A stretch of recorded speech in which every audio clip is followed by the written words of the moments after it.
Price Lord. ദൈവനാമത്തിന് മഹത്വമുണ്ടാകട്ടെ. തിരക്കേറിയ ജീവിതത്തിൻ്റെ മധ്യത്തിൽ അല്പസമയം മാറിയിരുന്ന് അവൻ്റെ തൃപ്പാദപീഠത്തിലിരുന്ന് നല്ല അംശം തിരഞ്ഞെടുപ്പാൻ്റെ ഗുണം കർത്താവ് നമ്മെ സഹായിക്കുന്ന നിർവയ്ക്കായിട്ട് നമുക്ക് ദൈവത്തെ സ്തുതിക്കാം. എല്ലാ പ്രിയപ്പെട്ടവർക്കും കർത്താവായ യേശു ക്രിസ്തുവിൻ്റെ നാമത്തിൽ ഞാൻ എൻ്റെ സ്നേഹവന്ദനം അറിയിക്കുന്നു. നമ്മെ സ്വസ്ഥതയുള്ള വെള്ളത്തിനരിയത്തേക്ക് നടത്തുന്ന ഒരു ദൈവം, ജീവിതത്തിൽ സ്വസ്ഥതയും സമാധാനവും റെസ്റ്റും തരുന്ന ഒരു നല്ല ദൈവം നമുക്കുണ്ട്. അതിനെക്കുറിച്ച് തിരുവചനം നമ്മെ നന്നായി പ്രബോധിപ്പിക്കുന്നുണ്ട്. തിരുവചനത്തിൽ കൂടി നമ്മൾ നോക്കുമ്പോൾ, പ്രാർത്ഥനയിൽ കൂടി നാം ദൈവസന്നിധിയിലായിരിക്കുമ്പോൾ എങ്ങനെ മിണ്ടാതിരിക്കണമെന്ന്, ഹൗ ടു എംബ്രേസ് സ്റ്റിൽനെസ്, മിണ്ടാതിരുന്ന് ദൈവമെന്ന് അറിഞ്ഞുകൊള്ളുക എന്ന് വചനം പറയുന്നുണ്ടല്ലോ. നമ്മുടെ ഭയങ്ങളിൽ നിന്നൊക്കെ നമുക്ക് വിടുതൽ പ്രാപിപ്പാൻ ദൈവമേ നമ്മെ സഹായിക്കത്തുള്ളൂ. ദൈവത്തിൻ്റെ പ്രൊവിഷൻസ് എത്ര വലുതാണ്, അതിലൊന്ന് ആശ്രയിപ്പാൻ ദൈവപൈതലെ നമുക്ക് കഴിയണം. നമുക്ക് ഒരു ബ്രാൻഡ് ന്യൂ ഇയറിലേക്ക് പ്രവേശിപ്പാൻ തക്കവണ്ണം കർത്താവ് നിങ്ങളെ ഓരോരുത്തരെയും സഹായിക്കട്ടെ. അതുകൊണ്ട് ഇന്ന് അല്പനേരത്തെ ചിന്തയ്ക്കായിട്ട് 23-ാം സങ്കീർത്തനം അതിൻ്റെ 1-2 വാക്യങ്ങൾ, Psalms 23 verses 1 and 2. യഹോവ എൻ്റെ ഇടയനാകുന്നു, എനിക്ക് മുട്ടുണ്ടാകുകയില്ല. പച്ചയായ പുറങ്ങളിൽ അവനെ കിടത്തുന്നു, സ്വസ്ഥതയുള്ള വെള്ളത്തിനരികത്തേക്ക് എന്നെ നടത്തുന്നു.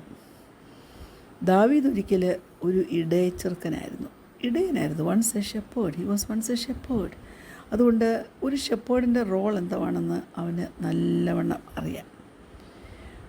തൻ്റെ ആട്ടിൻകൂട്ടത്തെ മുഴുവൻ ടേക്ക് കെയർ ചെയ്യുന്നത് ഇടയന്മാരാണ്. അവരെ സ്നേഹിക്കും, ഈ ആടുകളെ ഗൈഡ് ചെയ്യും, ഈ ആടുകളെ സംരക്ഷിക്കും. ആടുകൾ വളരെ ഇൻ്റലിജൻ്റായിട്ടുള്ള മൃഗങ്ങളാണ്. പക്ഷേ എപ്പോഴും അവർ ഇങ്ങനെ വാണ്ടർ ചെയ്യും, ഇങ്ങനെ അലഞ്ഞ് നടക്കും. അവർക്ക് പ്രൊട്ടക്ഷൻ ആവശ്യമാണ്, ഗൈഡൻസ് ആവശ്യമാണ്. എന്നാൽ പലപ്പോഴും അടുത്തത് എന്താണ് അവർക്ക് ആവശ്യമെന്ന് അവർക്കറിയാൻ മേല.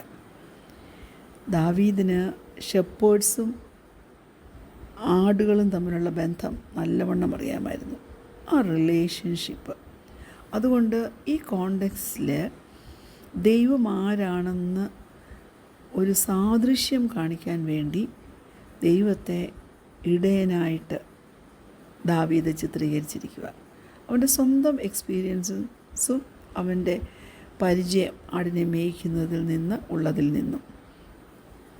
ഡേവിഡ് രാജാവാകുന്നതിന് മുമ്പ് അവനൊരു ഷെപ്പേർഡായിരുന്നു. അതുകൊണ്ട് അവനിതെല്ലാം നന്നായിട്ട് പറയാനായിട്ട് പറ്റുന്നത്. Praise God. ആ നല്ല ദൈവം ദാവീദിൽ കൂടി എത്ര സങ്കീർത്തനങ്ങൾ എഴുതിച്ചു. നമുക്ക് എത്ര നല്ല ബുദ്ധി ദാവീദ് ഉപദേശിച്ച് തന്നിട്ടുണ്ട്. ദൈവത്തിൻ്റെ ക്യാരക്ടർ നമുക്ക് മനസ്സിലാക്കണമെങ്കിൽ നമുക്ക് ദൈവസന്നിധിയിൽ താണിരുന്നു കൊണ്ട് തിരുവചന സത്യങ്ങൾ പഠിക്കണം. നമ്മുടെ റിയൽ ലൈഫ് സിറ്റുവേഷൻസിലെല്ലാം നമുക്ക് ആശ്രയിക്കാൻ പറ്റുന്ന ഒരൊറ്റ വ്യക്തിയേ ഉള്ളൂ, അത് യേശു കർത്താവാണ്. നമ്മൾ ബൈബിൾ നോക്കുവാണെങ്കിൽ ഒത്തിരി സാദൃശ്യങ്ങൾ, അനാലോജീസ് കാണാം. To guide those who struggle with grasping God's concept and power. ദൈവത്തിൻ്റെ ശക്തി നമുക്ക് മനസ്സിലാക്കാം. ഒരു ഇടയൻ്റെ ശക്തി മനസ്സിലാക്കിയാൽ ഒരാട് എങ്ങനെ ആ ഇടയനാൽ പ്രൊട്ടക്റ്റഡ് ആയിരിക്കുമോ അതുപോലെ ദൈവം ഒരു ഇടയനാണെങ്കിൽ നാം എങ്ങനെ പ്രൊട്ടക്റ്റഡ് ആകുമെന്നുള്ള ആ സാദൃശ്യം നമുക്ക് മനസ്സിലാക്കാൻ പറ്റും.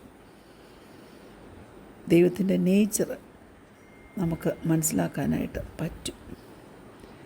ദൈവത്തിൻ്റെ ആ നർച്ചറിങ് റോള്, ഹല്ലേലൂയ. ദൈവമക്കളെ, നമ്മളൊക്കെ പേരൻ്റാണല്ലോ. നമുക്ക് ഒരു റിയൽ ലൈഫ് കണക്ഷൻ നമുക്ക് നല്ലവണ്ണം അറിയാം. നമുക്കത് മനസ്സിലാക്കാനായിട്ട് പറ്റും. ഒരു ഇടയന് എങ്ങനെ തൻ്റെ ആടുകളെ മേയിക്കുന്നു എന്ന്, അല്ലേ? നമുക്കൊരു മകനുണ്ടെങ്കിൽ, ഒരു മകളുണ്ടെങ്കിൽ നമ്മൾ അവരെ സ്നേഹിക്കും, അവർക്ക് വേണ്ടതെല്ലാം പ്രൊവൈഡ് ചെയ്യും, അവർക്ക് ഗൈഡൻസ് കൊടുക്കും, നമ്മൾ അവരെ പ്രൊട്ടക്റ്റ് ചെയ്യും. അത് തന്നെ സ്വർഗത്തിലെ ദൈവവും എനിക്ക് വേണ്ടി ചെയ്യും എൻ്റെ വ്യക്തിപരമായ ജീവിതത്തിന് വേണ്ടി ചെയ്യും, എൻ്റെ കുഞ്ഞുങ്ങൾക്ക് വേണ്ടി ചെയ്യും, എൻ്റെ കുടുംബത്തിന് വേണ്ടി ചെയ്യും, എൻ്റെ ഭവനത്തിന് വേണ്ടി ചെയ്യുമെന്ന് നമുക്ക് ഓരോരുത്തർക്കും വിശ്വസിക്കാമേ. രണ്ടാമത്തെ വാക്യത്തിനകത്ത് പറയുന്ന എന്തുവാ? പച്ചയായ പുൽപ്പുറങ്ങളിൽ അവനെ കിടത്തുന്നു, സ്വസ്ഥതയുള്ള വെള്ളത്തിനരികത്തേക്ക് എന്നെ നടത്തുന്നു. ഹല്ലേലൂയ. ദാവീദ് അക്സെപ്റ്റ് ചെയ്യുക ദൈവത്തിൻ്റെ ആ കമാൻഡ്. എന്തുവാ? നീ മിണ്ടാതിരിക്കുക, lie down and be still. കാരണം ദൈവത്തിന് നമ്മെ എങ്ങനെ നടത്തണമെന്ന് അവനറിയാം. അതുകൊണ്ട് ദാവീദ് ആ ദൈവത്തിൽ വിശ്വസിക്കുന്നു.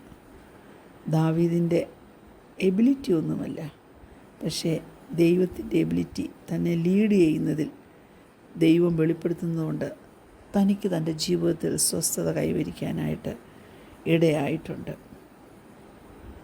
Our ability to link to the nature and character of God using real life examples we will understand will significantly impact our ability to rest in who He is. ആ ഷെപ്പേർഡിനെ നല്ലവണ്ണം നാം മനസ്സിലാക്കിയാൽ നമുക്ക് എങ്ങനെ അവനോട് റെസ്റ്റ് ചെയ്യാം എന്നുള്ളത് മനസ്സിലാക്കിയെടുക്കാൻ തക്കവണ്ണം നമുക്ക് പറ്റും. Praise the Lord. ഹല്ലേലൂയ. ദൈവമക്കളെ, ഒരു വാക്യം ഞാൻ നിങ്ങളുടെ ശ്രദ്ധയിൽ കൊണ്ടുവരട്ടെ. പുറപ്പാട് പുസ്തകം 14-ാം അധ്യായം 10-ാം വാക്യം. മിസ്രയീമ്യ അടിമത്തിൽ നിന്ന് ലക്ഷങ്ങൾ ജനങ്ങളെ മോശയുടെ നേതൃത്വത്തിൽ ദൈവം പുറത്തു കൊണ്ടുവരിക. 14-ാം അധ്യായത്തിൻ്റെ പുറപ്പാട് 14-ന്റെ 10-ാം വാക്യം ഇങ്ങനെ പറയുന്നു: ഫറവോൻ അടുത്ത് വരുമ്പോൾ ഇസ്രായേൽ മക്കൾ തല ഉയർത്തി മിസ്രയീമ്യർ പിന്നാലെ വരുന്നത് കണ്ടു.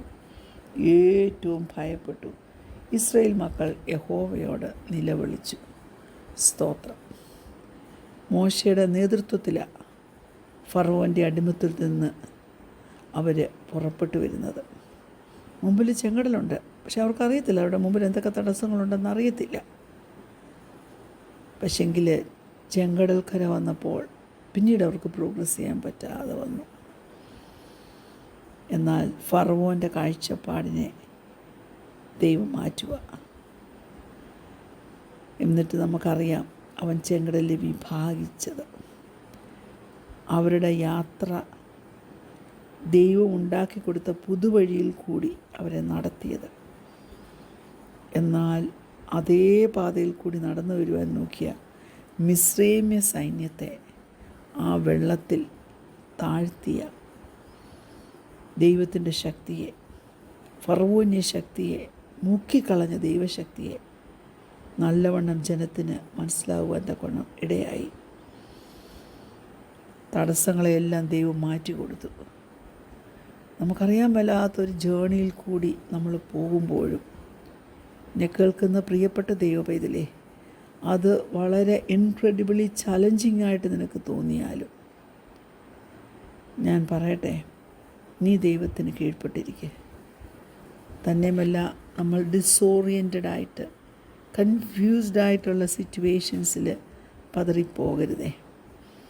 ദൈവം നമ്മളോട് എന്ത് പ്രോമിസ് ചെയ്തിട്ടുണ്ടോ അതവൻ തീർച്ചയായിട്ടും നമുക്ക് വേണ്ടി അവൻ ചെയ്തു തരും.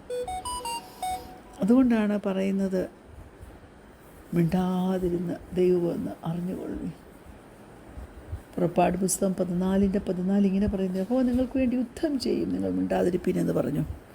യഹോവ എനിക്ക് നിങ്ങൾക്ക് വേണ്ടി യുദ്ധം ചെയ്യും കേട്ടോ. ഹല്ലേലൂയ.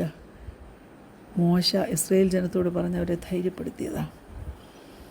അവരെ പുതിയ വഴിയിൽ കൂടി കൊണ്ടുപോയി. വിശ്വാസത്തിൻ്റെ ക്രൈസിസ് ഒക്കെ നമ്മുടെ ജീവിതത്തിൽ വരും. ചിലപ്പോൾ ഫിസിക്കലി നാം സ്ട്രഗിൾ ചെയ്യേണ്ടി വരും. വഴി അടഞ്ഞുപോയി എന്ന് തോന്നും. ചില സമയങ്ങളിൽ ദൈവത്തിൻ്റെ ഗൈഡൻസിൽ നമുക്ക് കൂടുതൽ ഫെയ്ത്ത് വേണ്ടി വരും. ഭയത്തെ വലിച്ചെറിഞ്ഞ് കളയേണ്ടി വരും. എന്നാൽ നമ്മുടെ യാത്രയിൽ ദൈവത്തെ ഫോക്കസ് ചെയ്തുകൊണ്ട് നമ്മൾ മുന്നോട്ട് പോവുകയാണെങ്കിൽ തീർച്ചയായിട്ടും നമ്മെ ആശിച്ച തുറമുഖത്ത് ദൈവം എത്തിക്കും. Praise God. വെൽ റെസ്റ്റഡായിട്ട് ഗുഡ് സ്ലീപ്പൊക്കെ ലഭിച്ച് ഓരോ ദിവസവും ജീവിപ്പാൻ ഈ നല്ല ദൈവം, ആ ദൈവത്തിലൊന്ന് ആശ്രയിക്കുക. ദൈവത്തിൻ്റെ വചനം നമ്മെ പഠിപ്പിക്കുന്നത് അവൻ നമ്മെ പെർഫെക്റ്റ് പീസിൽ കാക്കുമെന്ന്. പെർഫെക്റ്റായിട്ടുള്ള സമാധാനത്തിൽ നമ്മെ കാക്കും. Praise God. അതിനുവേണ്ടി ഒന്ന് ഏൽപ്പിച്ച് കൊടുക്കുവാൻ മനസ്സുണ്ടോ? ഒന്ന് സറണ്ടർ ചെയ്ത് കൊടുക്കുവാൻ, നമ്മുടെ ഭയത്തെ ഒക്കെ ഒന്ന് ഈൽഡ് ചെയ്ത് കൊടുക്കുക. അപ്പോൾ ദൈവം നമ്മുടെ മേൽ ചൊരിയുന്ന ആ ഒരു സ്വാധീനമുണ്ടല്ലോ, സകല ദുഷ്ടശക്തികളെയും എതിർത്ത് നിൽപ്പാൻ കൊണ്ട് നമ്മെ സഹായിക്കും. കണ്ണുകളടയ്ക്കാൻ പ്രാർത്ഥിക്കാം. ഞങ്ങളെ സ്നേഹിക്കുന്ന ഞങ്ങളുടെ നല്ല ദൈവമേ, സ്വർഗ്ഗീയ പിതാവേ, നല്ല സമയത്തിനായിട്ട് ഞങ്ങൾ നിന്നെ സ്തുതിക്കുന്നു. നീ ഒരു നല്ല ഷെപ്പേർഡായി, നല്ല ഇടയനായി ഞങ്ങളെ വഴി നടത്തുന്ന കൃപയ്ക്കായി സ്തോത്രം ചെയ്യുന്നു. ദൈവത്തിൻ്റെ നാമത്തിൻ്റെ മഹത്വത്തിനു വേണ്ടി മിണ്ടാതിരിക്കേണ്ടടുത്ത് മിണ്ടാതിരുന്ന് ജീവിതത്തിൽ സ്വസ്ഥത പ്രാപിപ്പാൻ ഞങ്ങളെ സഹായിക്കണം. പ്രാർത്ഥന ഘടനകൾ സ്തോത്രം യേശുവിൻ്റെ നാമത്തിൽ തന്നെ. ആമേൻ. Praise Lord. God bless you all. Praise Lord. ദൈവനാമത്തിന്